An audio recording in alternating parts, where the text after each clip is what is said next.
We're talking the latest Detroit Lions news for you folks today. In this video, it's going to be a lot to what Dan Campbell spoke about early in our press conference about the quarterback position. It looks like the Detroit Lions could be looking to sign a quarterback. We're going to go over that latest news. What quarterback should the Detroit Lions look to sign? Is this a referendum on Hendon Hooker, Nate Sudfeld? We'll get into that right now. Let's go.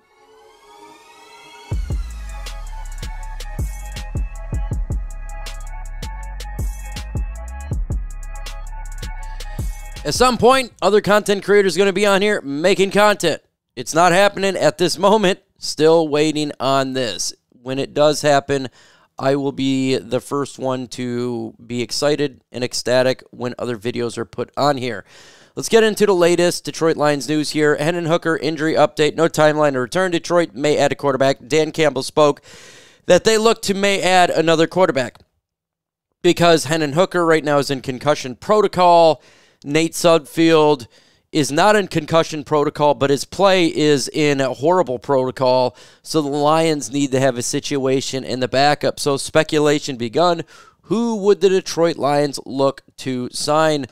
Well, A to Z Sports has got 5 quarterbacks that the Lions could look to sign here, and a couple of them already seen, and I agree with here. Ryan Tannehill is always going to be the first one that's mentioned on this list, the former starter of the Tennessee Titans. He took the team to AFC Championship game.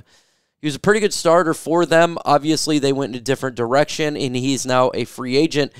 36 years old. If you're looking to have a veteran backup quarterback, a journeyman quarterback, somebody that can hold the fort down if you feel like Jared Goff goes down, Ryan Tannehill's the prototypical quarterback that you'd want this to occur. The problem is, it's not just, oh, we're going to get a quarterback and everything's going to be good. We just go ahead and sign a quarterback. That's not how it works.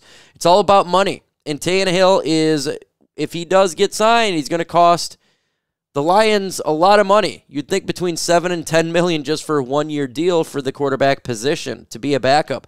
That's a lot of resources towards a backup quarterback, and I don't know if that is the situation that the Lions will like to go into right now. Yes, we have the money to get it done. We have the money to bring in a Tannehill, but on that type of price, I just don't know if that's going to be cost-effective for the Lions. Let me know in the comment section, what do you think? Do you think the Lions should bring in Ryan Tannehill? It would cost us a little bit of a penny.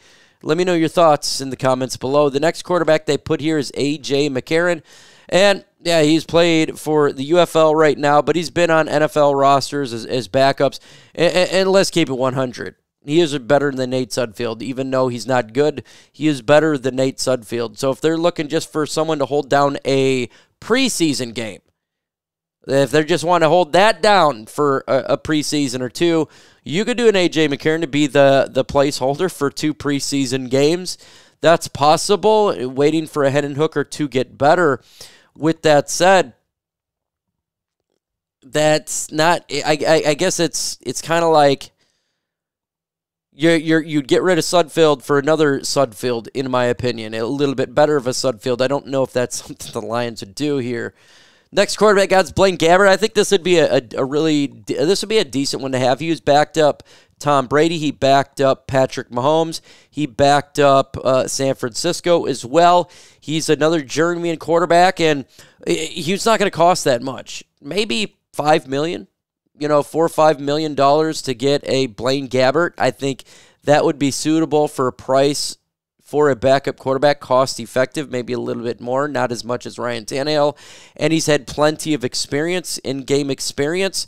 He could be a solution for the QB2 this year, and Hendon Hooker could develop this year and the next year be QB2. So that's an option for the Detroit Lions. That's an option if they wanted to get a guy to be literally Jared Goff's backup this year. If they're worried about Hendon Hooker, he would be an option that I would say would be most realistic so far. Jordan Ta'amu, I like what he did. We've talked about him, the XFL. We talked about him multiple times. That would be a really cheap option for the Lions there. I don't know how much of an upgrade it's going to be, but it is an upgrade over Nate Sudfeld for sure. I would take him over Nate Sudfeld right now, and he's going to cost the Lions basically nothing. It would be veteran minimum for a QB2. if they're looking for a QB2, he could compete with Hendon Hooker after the protocol. He could hold the fort down for a couple preseason games, and it would give Hendon Hooker a little bit more time to develop, right? So maybe give him a couple more weeks into the regular season. He gets more reps, and if something happened, Hendon Hooker would be available, and he would help that out. So that's an option as well. So for Detroit, there's another one too they talked about here for the quarterbacks that could sign. We're not going to go over to Tannehill again. Ben DiNucci, yeah, I don't think so. I don't think that's an option for the Detroit Lions. Not really. Jordan Ta'amu, who we just talked about, and Cade Peterson as well. These are generally the same names. I don't know if that's an option for the Lions. I really don't know. And you know what really could be the Lions, if they wanted just to wait until cuts, if they wanted to go that route, they can do that route. They did that a couple years ago with Sudfeld, right? They could do that. David Blau type deal where they had David Blau and they released him, and then they brought in Nate Sudfeld. So that's something they could do. In the comment section, again, let me know your thoughts. Should the Lions look to sign a quarterback? Jake Bates drills a 64-yarder, and that's great news for him, and appears to be close to winning the kicking job. He made it in preseason. He made the kick. He's now made one the other day, 64-yarders here. He's just got to keep doing this. He keeps doing this, he's going to win a job. He keeps doing this, he is going to be the Lions kicker. You just got to be consistent. You have to consistently do this in practice because you got to get better. You can't have a lot of misses. You just can't, especially with this team. This team, it's so important to have a solid kicker. We need to make kicks. We need to make all field goals. We do. We're a Super Bowl contender. We cannot lose games by a field goal because we missed it. That's devastating. That's the worst. You have a big, close game, and you guys are going back and forth, and say we're down by a point or two, we're in field goal, and we miss it and lose the game. That's just brutal. When you lose games like that, that's brutal, and the Lions can't have it.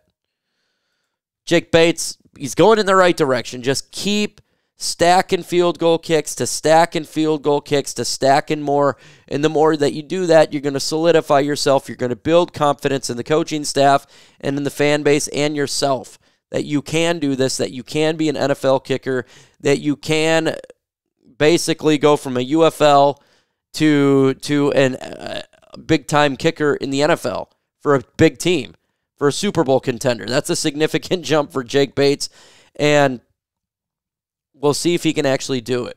We shall see. Make sure you subscribe to the channel. Again, we're going to be having content creators on here at some point. It's just haven't happened yet. With that said, folks, adios.